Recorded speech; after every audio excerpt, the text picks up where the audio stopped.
Both President Trump and Joe Biden put politics aside to honor the victims of 9/11. There was also a rare moment of civility between the current vice president and the former. Tonight, the tribute in light for the Twin Towers could be seen across New York City. The columns of white light, a reminder of those lost 19 years ago. President Trump and former Vice President Joe Biden both visited Shanksville, Pennsylvania, the site where Flight 93 crashed on 9/11. Its passengers commandeering the airliner, preventing another attack that day. Together, they charged the cockpit. They confronted the pure evil. And in their last act on this earth, they saved our capital.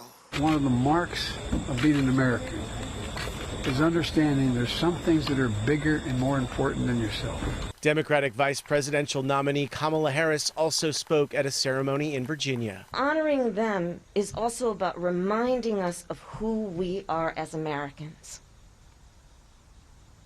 Because in times of tragedy, in times of despair, in times of suffering and pain, we, by our very nature as who we are, we stand together.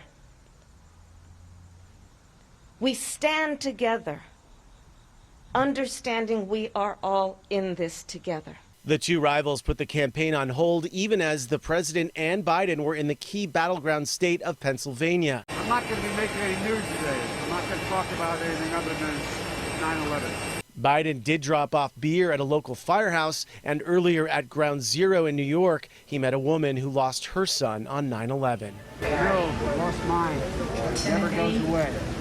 The former vice president and the current one, Mike Pence, shared an elbow bump, a moment of civility in the heated home stretch of the campaign. At the Pentagon, also tributes to the victims. Ladies and gentlemen, please stand for a moment of silence to honor those killed at the Pentagon on United Airlines Flight 93 and in New York. Secretary of Defense Mark Esper. Thank you for joining us as we pay tribute to the nearly 3,000 innocent lives that were suddenly and violently taken from us at the World Trade Center in New York City, at a quiet field near Shanksville, Pennsylvania, and here at the Pentagon. 2,977 lives lost. Almost 2 decades later, the tragedy is just as painful. And the tribute in light there that you just saw was a welcome sight this evening after the yearly memorial was almost canceled in August due to the coronavirus pandemic. Live in the newsroom, I'm Tom Waits.